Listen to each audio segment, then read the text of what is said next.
Hasta la vista, baby.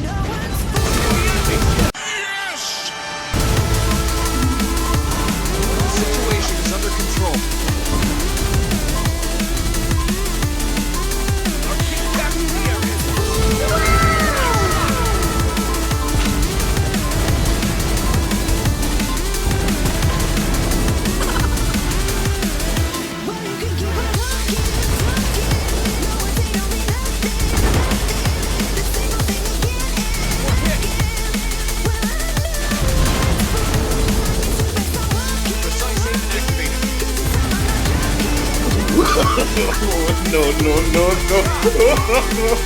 No.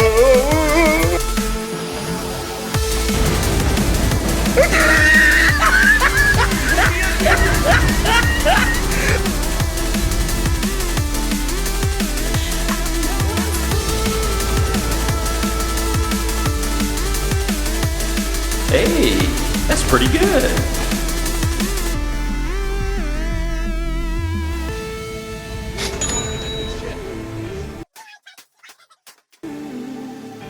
You would wipe away my tears, so sincere. Turn gray skies to blue.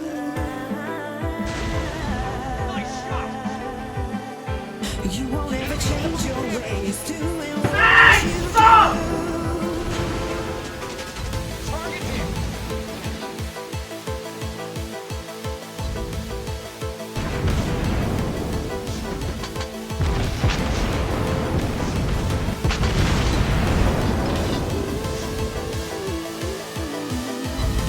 Target hit. Well, you can keep on talking. Precise aim activated.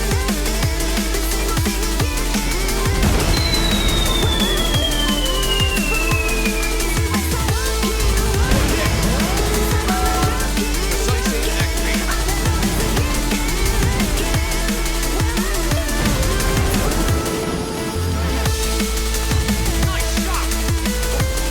Torpedo. We're under attack.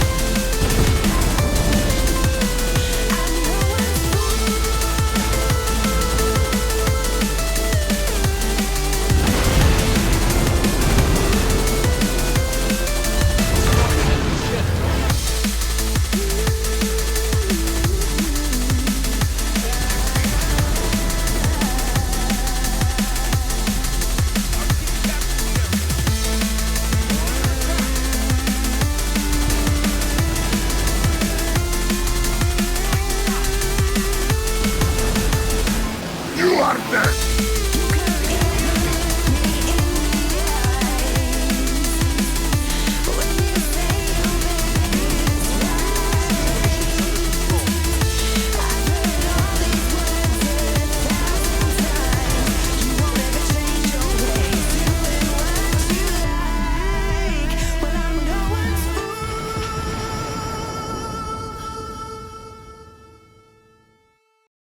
Destroyed an enemy ship.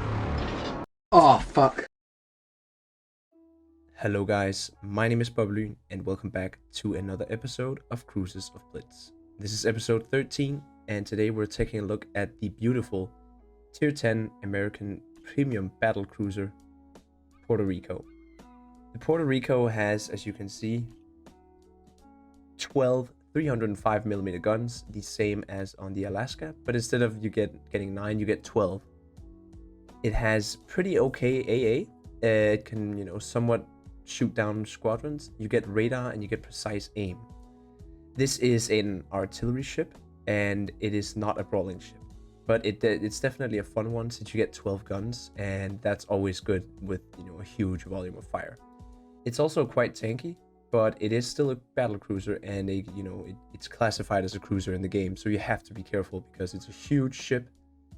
Luckily you have very low freeboard, so your main battery, or your main belt is not as exposed, but you have to be careful in this ship. You can't play this like a battleship and expect to survive. So let's check out my build and how I set up my commander.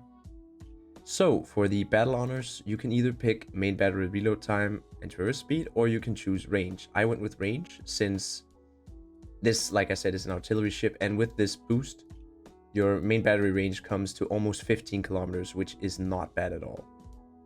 And you can see the AP damage is 1331 on an unarmored target. And your citadel damage rate is just standard. Your turrets turn very slowly, but as you will see, I actually haven't done anything about that. Secondaries are kind of meh. I mean, it's American secondaries. They do have a good fire chance, but you know, they're just there. And then you have your AA armament, which, I mean, with your DFA one, it kind of shoots down planes, but it's not, you know, it's not going to save you from getting struck by the CV, but it's definitely going to shoot down some planes. You get a precise aiming 2, 3 charges, and a normal radar 1, 2 charges. Oh, sorry, I forgot the camo. The camo gives ship hit points, firing range, AA range, and torpedo damage reduction. There's also an enemy camo, which is actually not quite bad looking. I believe it's the better one since it gives you main battery dispersion and range. So if you have that camo, I would use that. But I mean, I love the look of the historical camo, so I actually haven't bought the enemy one. So for my equipment, I have gone with main battery mod 3 because the Puerto Rico shells are quite floaty and they go everywhere. It's like a shotgun. This thing is not precise most of the time. While you do have your precise aiming and it helps, it's not up all the time. So I went with main battery 3. Some would say you should go with main battery 1 to counter the slow turrets, but for me, the way I play this ship, I'd rather just have better dispersion. Then the 2 other are pretty standard: propulsion and steering. No detection this time since this thing is like a battleship, so why would you try to reduce that? Supplies are pretty standard. And my commander is this cool fleet admiral. I believe it's supposed to resemble Chester Nimitz, and he was a pretty cool guy, I would say. So we have torpedo or underwater protection expert, battlefield support, because I don't know. You should probably take torpedo alert because the DFA one is not that worth it, to be honest. So it's up to you here, but I would probably go torpedo alert. I just don't want to spend the gold to redo the commander for 1 skill. Artillery maintenance is pretty good as well. I mean, you have bad dispersion, so getting some better dispersion is nice. For the 4th skill, I take air defense expert since you have DFA. Healing, you could go for another fire supremacy or another precise aiming, but I like to be healing in this ship. Generalist, and then I take marksman to boost that precise aim. You could also take fully prepared, but I do want to, you know, maximize my usage of the precise aim, so that's why I picked this. Adrenaline rush, demolition expert. I didn't actually go into secondaries. I'd rather knock off somebody's turret, right? Or DD's torpedo launchers. Honor seeker and APCS. You gotta have APCS. This is an AP ship, not an HE ship. The HE it's very lackluster. It's not like a Yoshino HE. This is an AP ship. And then I went with Citadel Strike. Now, I would probably, again, looking back at it, since this is an old commander and I haven't respected him forever, I would probably take Horizontal Protection Expert. But if you do like big damage and nuking Neptunes and Minotaurs, then Citadel Strike is a good option. So that is pretty much it for my setup. I have 2 awesome games. I have a 148k game, and believe it or not, it is not a world record. Musty Pata from, you know, my fleet, he actually has 156k in this ship. So I was quite bummed when I heard that, but still 148k is not bad. So let's take a look at that game. Alright, so here we are in the game, and like I promised, there's going to be a game with 148k damage, and you're not going to be cheated for that one. So as you see, there's quite a lot of good ships here. The Puerto Rico is not bad at dealing with, you know, heavily armored ships. Sorry, that was just my Spotify there. So you have a pretty good time at punishing tier 9 battleships especially, and, you know, cruisers. Your main job is to hunt down enemy cruisers, and you're pretty good at that. The only hindrance I would say you have is your accuracy. It can be quite funky sometimes where you thought you aimed correctly and then you just miss, like, terribly. You completely miss the target. The reload on these guns is not bad. It is 13 seconds with my build, and you know, when you compare that to Yoshino and something else, it's a little slower, but you do have 12 guns. So here we see the AA in action. The CV is going for us, and you know, there's not much I can do in Puerto Rico. I'm gonna try to avoid these top bombers, but yeah, it's not easy. A good tip I have is when you're getting struck by the CV and you get an instant triple fire, wait a couple seconds by using your DCP, because premium one I believe is 10 or 12 seconds and the normal standard one is 8 or 10 seconds. Can't really remember. But make sure you have your DCP running when you get struck by the torpedoes. You don't want to get a flooding as well. So there you see the accuracy with precise aiming is not bad at all. And you've got a Citadel on this Seattle here. Now this Seattle is the perfect target and the Neptune is as well. So in this game you can see I was quite lucky with the matchmaker that I'm pretty much the only tier 10 ship in this game. So of course that's gonna make the damage numbers way higher than they usually would. In tier 10 the Puerto Rico is not the most OP ship. It can have some rough games once in a while because Vermonts and heavy artillery really punishes you. You also have to be very careful of Shimikazes since you don't have a sonar and you don't turn very fast. And there you see that Neptune, he just disappeared. Combined with the Malta and my very, it was a lucky salvo, he disappeared. And here we see another paid actor. I swear it's not a paid actor, but it does look like it. He's sailing straight out broadside in front of his Shikishima and pretty much just offering himself up. So of course we're going to activate our precise aim and, send 12 305mm shells towards him. Now the pen on these shells is not, it's not impressive. It's not, it's not Soviet penetration, I should say. But like you see there, you do get those chunky salvos. That was a full hit, 12 hits, and they all pretty much full pinned one Citadel. So you can see when you have 12 guns that reload in 14 or 13 seconds, you can deal a lot of damage if you're left alone. The reason I'm able to do this much damage is because I'm on the outskirts and the whole enemy team is scattered. They're solo, so they can't really focus me. And that's what you want. That's your main objective. Your positioning in the Puerto Rico should be like you see here. I'm on the outskirts of the map, but I'm not too far away, and I would be able to get in and push and help my team cap if we were down on caps, if there was a need to. Now luckily our team has the inner cap, and that's why we're ahead in points. So I'm not too worried about this right now, and I'm just gonna focus on shooting down the enemy cruisers that pop up. This rune should be pretty easy to take out, but there you saw me completely miss. You gotta remember when you're playing an American ship that your shells, they have to, orbit Earth 15 times before they can reach their target. So sometimes you will miss because you didn't lead enough. But there you see, that's a Shikishima salvo on pretty much my Citadel, but we didn't really take any damage. Yeah, sure, we took 10k damage, but it doesn't feel like that much. The Puerto Rico does have a lot of health, so you can tank those big shots.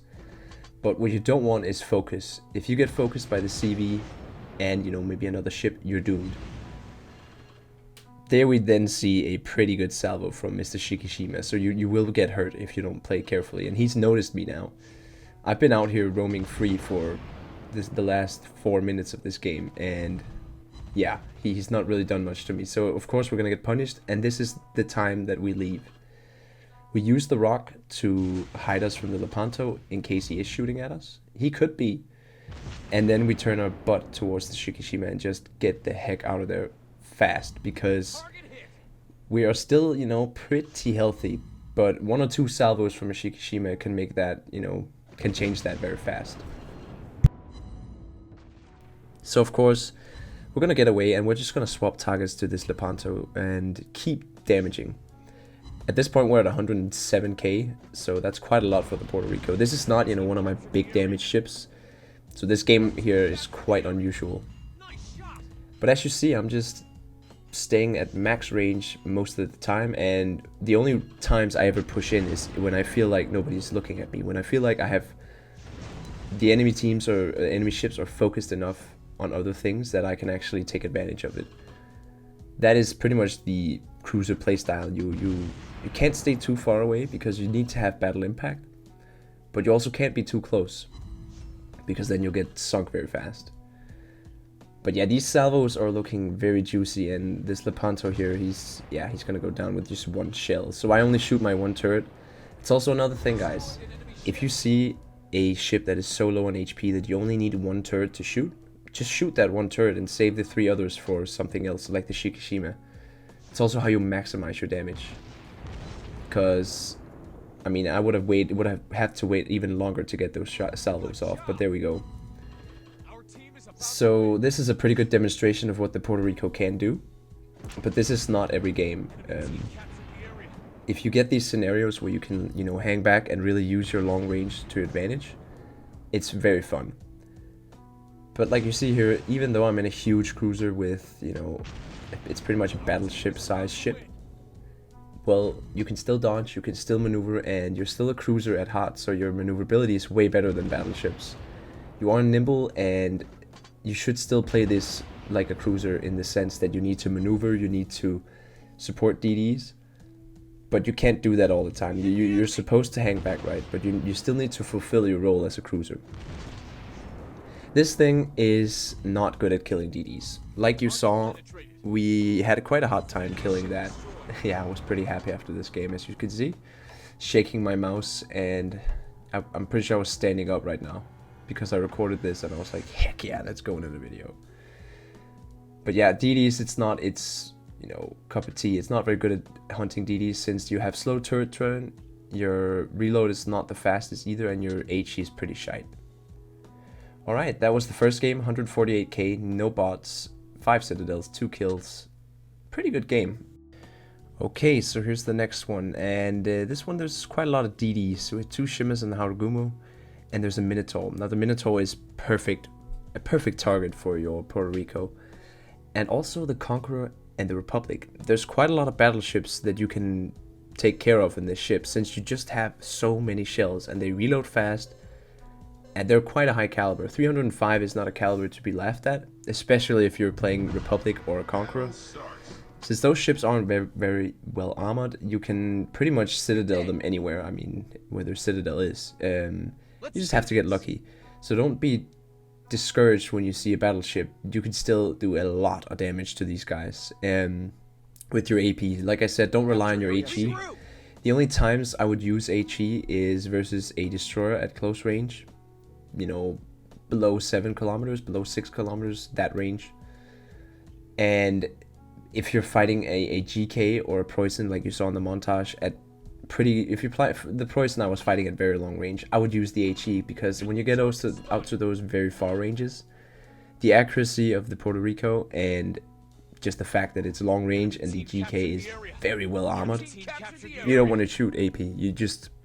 You're gonna lose so much damage, so might as well get that consistent damage with the HE. Although it's not much, it's like 350 damage per shot on a GK. And the fire chance is abysmal. It's better than nothing, so that's the only times I would use HE. Otherwise, stick to AP on this thing. It smacks, it really does. So here we see a Hindenburg. This Hindenburg is also a great target because it is well armored, so it just eats shells. And the 305 is almost like it's made to fight Hindenburgs. So we activate our precise aim, and yeah. That's pretty much it with the ship. Just use precise aim to get those cruisers. Versus battleships, you can easily just use, you know, normal, just use your shells without precise aim. But I would save them for these kind of fights where you're fighting DDs and cruisers, definitely. So here we're gonna do a little different from last game. We're gonna help our team cap, and we're not gonna let these guys get the C cap. So I have my Smolensk, and instead of, you know, not shooting this DD, we shot him, and look at this, he lost half his HP. So this is, you know, 6 kilometers range, so I should probably be using HE here, but I'm saving it for the Hindenburg. I want to use AP on the Hindenburg because he's coming out. And at close range versus a Hindi, the Puerto Rico is like a battleship. It really is. It feels like that because these guns are just heavy. When they don't pen, you don't get that much damage, but they do pen quite often. And as you can see, the Hindenburg here, yeah, he's done. He's fully broadside to me, and my guns are already reloaded. That's the fun thing about playing a battlecruiser. Now, we didn't get the kill, but luckily we did have Tom Cruiser in the Smolensk, who can quickly follow up with some shots. So C is pretty much ours. This still is DD, and we're gonna fight a DD at close range. So watch how we do this. I'm turning into him, and these torpedoes are not gonna do anything because pretty much already bow into them. Yeah, look, they took a lot of my HP, but we're still alive, and that might be because of Tom Cruiser. So thank you to Tom Cruiser for making sure that Shimakaze died. He definitely got nuked. And here's the other one. So you see this, I don't have a lot of HP in this thing, and that's why it's very rough to push versus DDs. And I'm sorry I ate your tops, dude. Precise aim activated. But yeah, Interceptor here, he's gonna eat a big salvo, and you know, 12 305mm guns, they will overpen at this distance with AP. But 12 guns is 12 guns, and an overpen on a DD it's not bad. In real life, I wouldn't be on a destroyer that got overpenned. It's still gonna ruin the ship. Anyways, here we see the Conqueror, and we're very low HP, and he knows that, so he's already shooting at us, but we can juke, we can easily dodge his shells. Don't ever be discouraged to try to dodge when you're playing a big ship. Most people won't expect you to try, and if you actually do it, they'll miss most of the time. So we swap to the Smolensk, which I actually don't get, since I'm pretty much just one shot away. But he's gonna get me with his back turrets now, and you can see they're pointing at me. He turned his rear towards me, so I'm already turning in and reversing. And I'm expecting his shells. They're gonna come any minute. He didn't shoot at me. Alright. That's cool. Oh, there he goes. No, he's still shooting the Smolensk. So we're good. I just keep watching where he shoots, and if he shoots at me, I'm gonna be more focused. But it looks like this Conqueror is done, because yeah, he's trying to dodge a Smolensk, but you know, it's not really gonna work.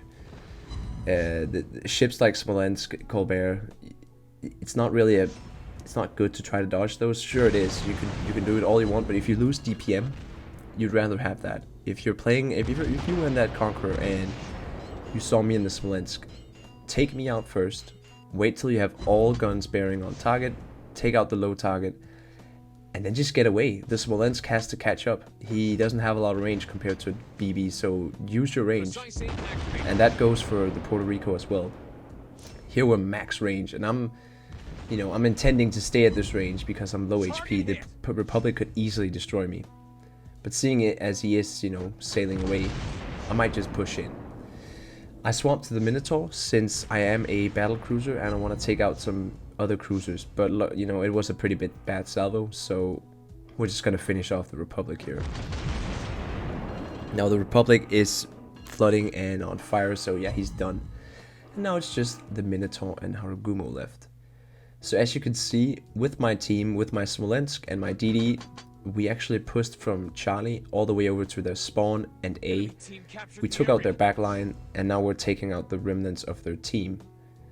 So this is more of a, it's not a solo ship. Like for example, if you take the Stalingrad, it's also a battle cruiser at tier 10. Extremely good guns. I believe it's the same caliber as the Puerto Rico 305.